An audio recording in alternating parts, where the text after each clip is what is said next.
review is on the movie Artic. I'm the anger guy. I'm going to tell you like it is. Director and screenwriter for the film Artic was Joe Pena. Joe's also a musician and a writer known for Instant Getaway, Meridian, and a YouTube production, Beyond. Happy to see Joe did not produce this film also. That's a compliment, seriously. The cast was Mads Mikkelsen and Marie Thelma Samirdottir. The film Artic is about a survivor from a plane crash in the Arctic who has to decide if he wants to stick with his daily routine that keeps him alive, or does he want to go on a trek to a seasonal survivor camp miles away in the frigid cold with polar bears roaming around, and while doing so, fighting the deep snow every step of the way. The film was an international co-production between Iceland and the United States. That is nice to hear because the company tried to abuse Iceland of their abundance of green energy. I'm glad to hear everyone's getting along.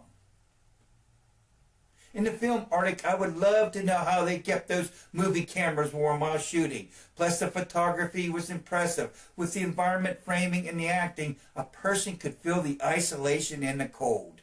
At certain times in the film, the music was perfect. Examples when Mads caught some fish, the music was triumphant. But when he looked inside his cooler that was half filled, Mads' expression and music was absolute.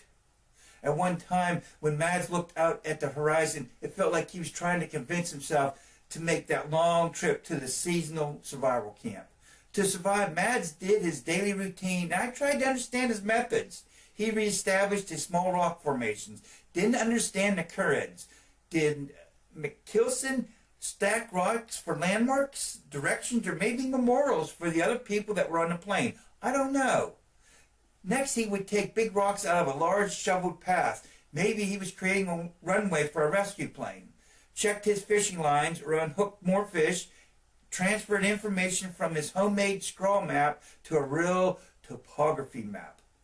He would hand crank the black box for a single. Don't know black boxes come with cranks, or he created that ingenious method. A lot happened in the first 25 minutes of the film.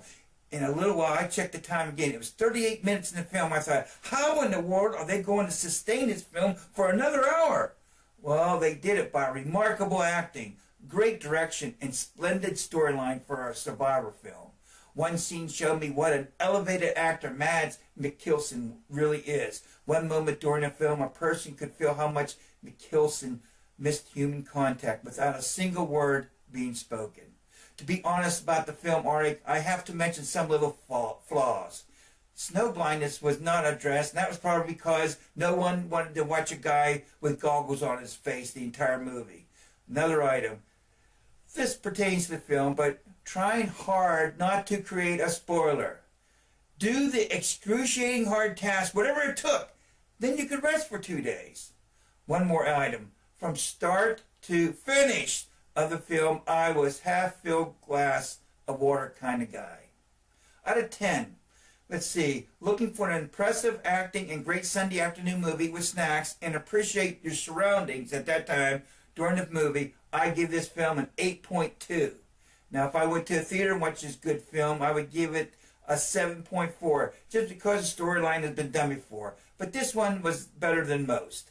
Like to say, Mads. What a great name, Mads. Remember, he was smart for taking his boots off before going to bed. Hey, thank you very much for watching this, and thank you for subscribing. Thank you.